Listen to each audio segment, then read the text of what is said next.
अभिवादन। आज हम एक ऐसी किताब पर थोड़ी गहराई से बात करने वाले हैं जिसका नाम अक्सर सक्सेस, कामयाबी इनके साथ जुड़ता है। नेपोलियन हिल की क्लासिक किताब है थिंक एंड ग्रो रिच। और हमें इसके बारे में पता चला एक यूट्यूब स्क्रिप्ट से। वो इसकी समीक्षा कर रही थी। तो आज हम यही कोशिश करेंगे कि इस किताब के जो मेन आइडियाज हैं उनकी तह तक जाएं, समझें कि इसके पीछे की सोच क्या है। और ये भी कि भाई लगभग 100 साल पुरानी किताब है पर आज भी इतनी चर्चा में क्यों है। सोचिए जरा, एक किताब जो दावा करती है कि उसमें दौलत, सफलता मतलब पर्सनल अचीवमेंट के राज हैं। और ये यूं ही नहीं, एंड्रयू कार्नेगी के कहने पर नेपोलियन हिल ने 20 साल से ज्यादा लगाए। हेनरी फोर्ड, थॉमस एडिसन, ऐसे मतलब 500 से ज्यादा कामयाब लोगों पर स्टडी की। तो चलो देखते हैं इस समीक्षा में क्या खास बातें निकल कर आई हैं। हाँ, बिल्कुल। और ये समझना ज़रूरी है, जैसा कि वो स्क्रिप्ट भी कहती है, कि ये किताब सिर्फ पैसा कैसे कमाएं, इसकी टेक्निक्स नहीं बताती। इसका दायरा मतलब कहीं ज़्यादा बड़ा है। ये गाइड है कि कैसे हम अपनी सोच, अपनी मानसिकता को बदलें ताकि ज़िंदगी के हर पहलू में कामयाब हों। अच्छा, तो ये किताब आई कहाँ से? 1937 में पब्लिश हुई थी, है ना? वो ग्रेट डिप्रेशन के ठीक बाद का समय। जैसा आपने कहा, नेपोलियन हिल ने 25 साल लगा दिए इसे लिखने में। हम्म। एंड्रयू कार्नेगी ने उन्हें ये काम सौंपा था। उन्होंने अपने टाइम के सबसे सफल लोगों के इंटरव्यू लिए, उनके सोचने का तरीका, उनके पैटर्न समझने की कोशिश की। ये रिसर्च ही अपने आप में काफी बड़ा काम लगता है। बिल्कुल। और इस पूरी मेहनत का, इस रिसर्च का निचोड़ निकला एक फलसफा, एक सोचने का तरीका। जो मेन आइडिया है वो ये कि हमारी विचार, हमारी सोच हकीकत बन सकती है। मतलब विचारों की शक्ति जब उसमें पक्की इच्छा और लगातार कोशिश जुड़ जाए तो हमें अपने लक्ष्यों तक पहुंचा सकती है। और दिलचस्प बात यह है कि ये सेंट्रल आइडिया कि हमारी सोच हमारी रियलिटी बनाती है, आज भी आप देखें तो पर्सनल डेवलपमेंट में, साइकोलॉजी में, यहाँ तक कि क्वांटम फिजिक्स की कुछ बातों में भी ये सुनाई देता है। वो स्क्रिप्ट इस बात पर काफी जोर देती है कि हिल अपने समय से बहुत आगे सोच रहे थे। हाँ, ये बात तो ध्यान देने वाली है कि कैसे कुछ आइडियाज वक्त के साथ भी टिके रहते हैं। किताब में 13 सिद्धांत बताए गए हैं सफलता के। जाहिर है हम सब पर तो अभी बात नहीं कर पाएंगे, लेकिन वो यूट्यूब स्क्रिप्ट कुछ सबसे अहम सिद्धांतों पर रोशनी डालती है। तो चलिए उन्हें एक एक करके देखते हैं, जैसा स्रोत में बताया गया है। पहला है तीव्र इच्छा, डिजायर। समीक्षा कहती है कि ये सिर्फ एक मतलब चाहत या उम्मीद नहीं है। साइका, स्रोत में से जलती हुई तीव्र इच्छा कहा गया है। एक बर्निंग डिजायर, एक जुनून है, एक बिल्कुल साफ लक्ष्य जिसे पाने के लिए आप अपना सब कुछ लगाने को तैयार हों। स्क्रिप्ट शायद इस बात पर जोर देती है कि इच्छा की जो शिद्दत है, जो इंटेंसिटी है, वही उसे हकीकत में बदलने का प्रोसेस शुरू करती है। ये सिर्फ ये कहना नहीं है कि मुझे अमीर बनना है, बल्कि ये जानना कि आपको कितना पैसा चाहिए, कब तक चाहिए और आप उसके बदले में क्या करने को तैयार हैं। ये स्पेसिफिक होना बहुत जरूरी है। यानी सिर्फ सपना देखना काफी नहीं, उसमें क्लैरिटी और एक मजबूत इरादा होना चाहिए। अच्छा, फिर आता है विश्वास, फेथ। खुद पर और अपने लक्ष्य पर पूरा यकीन, भले ही अभी कुछ दिख ना रहा हो। समीक्षा ऐसे कैसे समझाती है? क्या ये बस पॉजिटिव थिंकिंग है? स्रोत के हिसाब से ये पॉजिटिव थिंकिंग से कहीं गहरी चीज है। ये एक मानसिक अवस्था है जिसे बनाना पड़ता है, डेवलप करना पड़ता है। स्क्रिप्ट के अनुसार विश्वास वो चिंगारी है, वो कैटलिस्ट है जो हमारे सबकॉन्शियस माइंड की ताकत को जगाता है।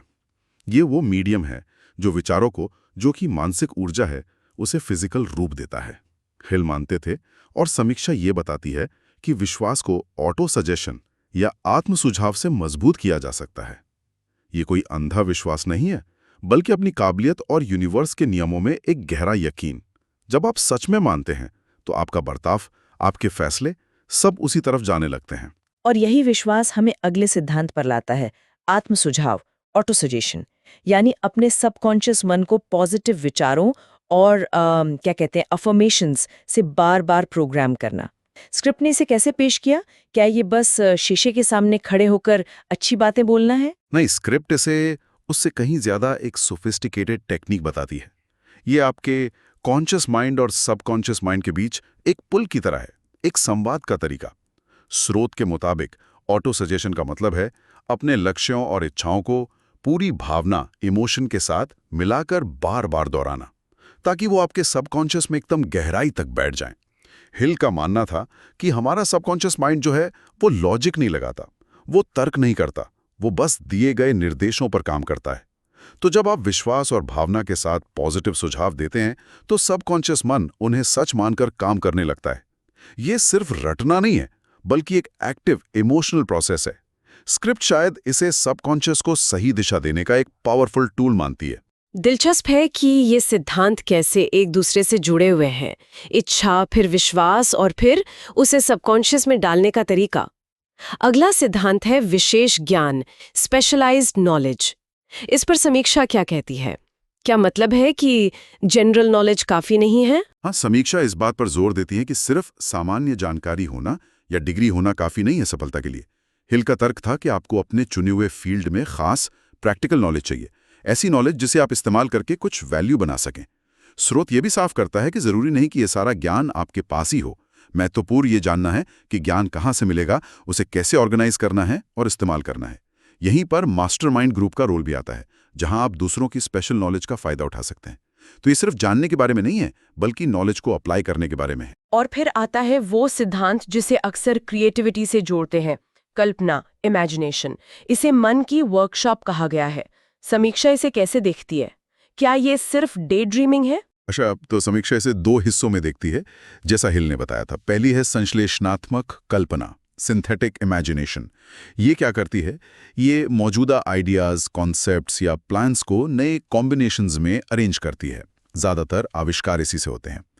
दूसरी है रचनात्मक कल्पना, क्रिएटिव इमेजिनेशन।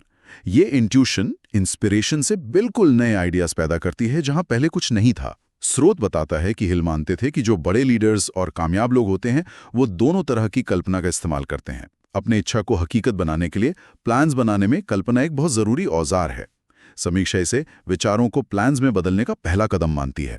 अच्छा, तो कल्पना सिर्फ हवा में किले बनाना नहीं है, बल्कि असल में प्लान्स बनाने का एक एक्टिव मेंटल काम है। समझ गई। अगले 2 सिद्धांत हैं निर्णय, डिसीजन, और दृढ़ता, परसिस्टेंस।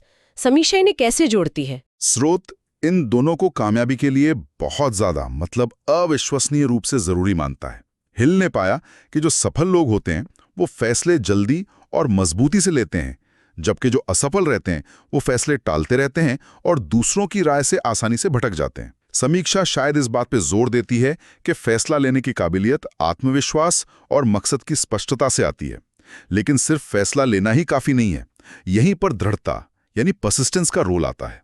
दृढ़ता का मतलब है हार न मानना, रुकावटें आएं, फेलियर मिले, फिर भी अपने लक्ष्य पर टिके रहना। स्रोत बताता है कि हिल का मानना था कि दृढ़ता जो है वो इच्छा शक्ति और आदत का मेल है। समीक्षा इसे शायद उन गुणों में गिनती है जो टैलेंट या एजुकेशन की कमी को भी पूरा कर सकते हैं। सोचिए, कितनी बार लोग सिर्फ इसलिए फेल हो जाते हैं क्योंकि वो बहुत जल्दी हार मान लेते हैं। ने खास तौर पर हाईलाइट किया है वो है मास्टरमाइंड। द मास्टरमाइंड, ये क्या चीज है? क्या ये बस नेटवर्किंग है? स्क्रिप्ट के अनुसार ये नेटवर्किंग से कहीं ज्यादा है। मास्टरमाइंड का मतलब है 2 या 2 से ज्यादा लोगों का ग्रुप जो एक तय मकसद को पाने के लिए अपने ज्ञान और कोशियों को एक तालमेल में, हार्मनी में इस्तेमाल करते हैं। स्रोत इसे एक सिनर्जी वाली अवधारणा के रूप में दिखाता है। मतलब जब 2 दिमाग एक साथ मिलते हैं तो वो एक तीसरी न दिखने वाली ज्यादा शक्तिशाली ताकत बनाते हैं। ये विचारों के लेन देन, आपसी सपोर्ट और अलग अलग नजरियों के मिलने से पैदा होता है। समीक्षा शायद ये बताती है कि हिल मानते थे कि कोई भी अकेला इंसान बहुत बड़ी कामयाबी हासिल नहीं कर सकता, उसे दूसरों के ज्ञान, अनुभव और सहयोग की जरूरत पड़ती ही है। एंड्रू कार्नेगी ने खुद अपनी सफलता का क्रेडिट अपने मास्टरमाइंड ग्रुप को दिया था। तो ये थे कुछ मुख्य सिद्धांत जिन्हें समीक्षा ने उभारा। इतने सारे पावरफुल आइडियाज हैं इसमें, लेकिन अगर समीक्षा के नजरिए से देखें तो इन सब का निचोड़ क्या है? वो कौन सा एक सिद्धांत है जो इन सब को एक साथ पिरोता है? समीक्षा के निष्कर्ष और हिल के फलसफे के बिल्कुल केंद्र में जो बात है वो है अपने मन पर नियंत्रण, कंट्रोल ओवर योर माइंड। स्रोत इसे सबसे बुनियादी, सबसे फंडामेंटल सिद्धांत मानता है। हिल का पक्का यकीन था और समीक्षा इसे दोहराती है कि हमारे विचार ही हमारी किस्मत बनाते हैं।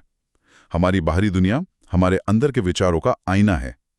अगर आप बड़ी तस्वीर देखें तो ये सिद्धांत बाकी सभी का आधार बनता है। इच्छा आपके मन में पैदा होती है, विश्वास एक मानसिक स्थिति है, ऑटो सजेशन मन को प्रोग्राम करने का तरीका है, कल्पना मन की वर्कशॉप है, निर्णय और दृढ़ता ये मानसिक शक्ति दिखाते हैं। मास्टरमाइंड भी मनों के तालमेल पर ही आधारित है। तो समीक्षा का सार यही है, अपने विचारों पर काबू पाना ही कामयाबी की असली चाबी है। अपनी सोच बदलो और अपनी जिंदगी बदल सकते हो। और यहीं पर यह बात वाकई दिलचस्प हो जाती है। जैसा कि समीक्षा में कहा गया, ये किताब लगभग 85-90 साल पहले लिखी गई थी, लेकिन इसके जो सबक हैं वो आज भी उतने ही रेलेवेंट लगते हैं। समीक्षा इस बात का जिक्र करती है कि कई आज के उद्यमी, नेता, कलाकार और जो सेल्फ मेड करोड़पति हैं, वो आज भी मानते हैं कि इस किताब ने उनकी कामयाबी में एक अहम रोल निभाया है। क्या समीक्षा इस पर और बताती है कि ये रेलेवेंस क्यों बनी हुई है? हाँ, समीक्षा का तर्क यह है कि इसकी रेलेवेंस इसलिए है क्योंकि ये इंसानी मनोविज्ञान और सफलता के यूनिवर्सल प्रिंसिपल्स पर आधारित हैं और ये सिद्धांत समय के साथ बदलते नहीं हैं। टेक्नोलॉजी बदल सकती है, इकोनॉमी बदल सकती है, लेकिन इंसान की इच्छाएं, डर, विश्वास, सोचने के तरीके वो काफ़ी हद तक वही रहते हैं। समीक्षा ये भी इशारा करती है कि आज की जो तेज़ रफ्तार दुनिया है, जिसमें इतनी इन्फॉर्मेशन है, ध्यान भटकना इतना आसान है, ऐसे में अपने मन पर काबू रखने और एक तय मकसद पर फोकस करने का सिद्धांत शायद पहले से भी ज़्यादा ज़रूरी हो गया है। ये सिर्फ पैसे के बारे में नहीं है, ये एक उद्देश्यपूर्ण जीवन जीने के बारे में है। लेकिन समीक्षा में कुछ चेतावनियां या लिमिटेशंस भी बताई होंगी। क्या ये किताब हर किसी के लिए है? हाँ, समीक्षा उस पर भी बात करती है। एक ज़रूरी बात जो स्रोत उजागर करता है वो ये है कि ये किताब कोई जल्दी अमीर बनो स्कीम नहीं है, गेट रिच क्विक वाली बात नहीं है। ये कोई जादुई फॉर्मूला नहीं देती कि आप रातों रात कामयाब हो जाएंगे। समीक्षा साफ करती है कि ये उस मानसिकता, उस अनुशासन, उन आदतों और उस कैरेक्टर को बनाने के बारे में है जो अपने आप सफलता को खींचते हैं। इसमें वक्त लगता है, मेहनत लगती है और गहरी सेल्फ अवेयरनेस चाहिए होती है। तो शायद इसी वजह से कुछ लोगों को ये थोड़ी एब्स्ट्रैक्ट या फिलोसफिकल लग सकती है। समीक्षा इस पर क्या कहती है? बिल्कुल, समीक्षा इस बात को मानती है। हिल जो हैं वो सिद्धांतों और मानसिकता पर ज्यादा फोकस करते हैं, बजाय स्टेप बाय स्टेप कैसे करें वाले निर्देशों के। तो समीक्षा के अनुसार अगर कोई पढ़ने वाला सिर्फ ठोस, फौरन काम आने वाली टेक्निक्स की लिस्ट ढूंढ रहा है तो उसे थोड़ी निराशा हो सकती है। ये किताब पूछती है कि आप क्या सोचते हैं और क्यों सोचते हैं, ना कि सिर्फ ये कि आप क्या करते हैं। समीक्षा एक अहम सवाल उठाती है, पढ़ने वाला किस माइंडसेट से इस किताब को उठा रहा है? क्या वो सच में अपनी बुनियादी सोच को बदलने के लिए तैयार है या वो सिर्फ बाहरी नतीजे बदलने के लिए कुछ आसान टिप्स ढूंढ रहा है? इस किताब का पूरा फायदा उठाने के लिए पढ़ने वाले की तरफ से भी एक कमिटमेंट चाहिए। ये बहुत प्रैक्टिकल बात है। उम्मीदें सही होनी चाहिए। वैसे समीक्षा लिखने वाले ने आखिर में इसे रेटिंग क्या दी? क्या वो इसे पढ़ने की सलाह देते हैं? समीक्षा लिखने वाले ने इसे काफी ऊंची रेटिंग दी है, 10 में से 9। स्रोत इसे उन बुनियादी किताबों में से एक मानता है जिसे सिर्फ एक बार पढ़ना काफी नहीं है, बल्कि इसे बार बार पढ़ने और अपने अंदर उतारने की जरूरत है। समीक्षा इसे उन लोगों के लिए एक अनिवार्य पठन, एक मस्ट रीड बताती है जो अपनी सोच की हदों को तोड़कर अपनी असली क्षमता को अनलॉक करने के लिए सीरियस हैं। ये सिर्फ इन्फॉर्मेशन नहीं है, बल्कि बदलाव लाने का एक जरिया बन सकती है, ऐसा समीक्षा का मानना है। 9-10 की रेटिंग और मस्ट रीड रिकमेंडेशन, ये तो काफी मजबूत बात है। हाँ, और कुल मिलाकर समीक्षा से जो मैसेज निकलता है वो साफ है। सफलता चाहे किसी भी फील्ड में हो, वो बाहर की दुनिया से पहले अंदर शुरू होती है। इसकी शुरुआत आपकी मानसिकता, आपके विश्वास, आपकी इच्छा की गहराई और आपके विचारों की दिशा से होती है। ये किताब इसी अंदरूनी मानसिक नींव को बनाने पर जोर देती है। समीक्षा के मुताबिक ये बाहरी दुनिया को बदलने से पहले अपनी अंदरूनी दुनिया को ठीक करने का बुलावा है। किताब, जैसा कि इसकी समीक्षा करने वाले स्रोत ने बताया, आज भी ताकतवर और जिंदगी बदलने वाले विचारों से भरी हुई है। इसकी जो स्थायी विरासत है वो इसके टाइमलेस सिद्धांतों में है, जो हमें याद दिलाते हैं कि हमारा मन हमारी सबसे बड़ी दौलत हो सकता है, अगर हम सीख लें कि इसका सही इस्तेमाल कैसे करना है। ये सिर्फ सोचने के बारे में नहीं, बल्कि एक खास तरीके से सोचने के बारे में है। और यहाँ एक विचार है जिस पर आगे सोचा जा सकता है, जो इस चर्चा से निकलता है। अगर हमारी सोच इतनी शक्तिशाली है, जैसा कि हिल और ये समीक्षा दोनों जोर देते हैं, तो आज के समय में वो कौन सी एक लिमिटिंग सोच या बिलीफ सिस्टम हो सकता है जो लोगों को उनकी पूरी क्षमता तक पहुंचने से सबसे ज्यादा रोकता है? क्या वो फेलियर का डर है, या खुद पर शक, या शायद मेरे पास काफी नहीं है वाली सोच? और फिर इस किताब में जो सिद्धांत बताए गए हैं, जैसे विश्वास बनाना, ऑटो सजेशन का इस्तेमाल करना या एक सपोर्टिव मास्टरमाइंड ग्रुप बनाना, वो उस खास अंदरूनी रुकावट को दूर करने में प्रैक्टिकली कैसे मदद कर सकते हैं? ये सोचने वाली बात है।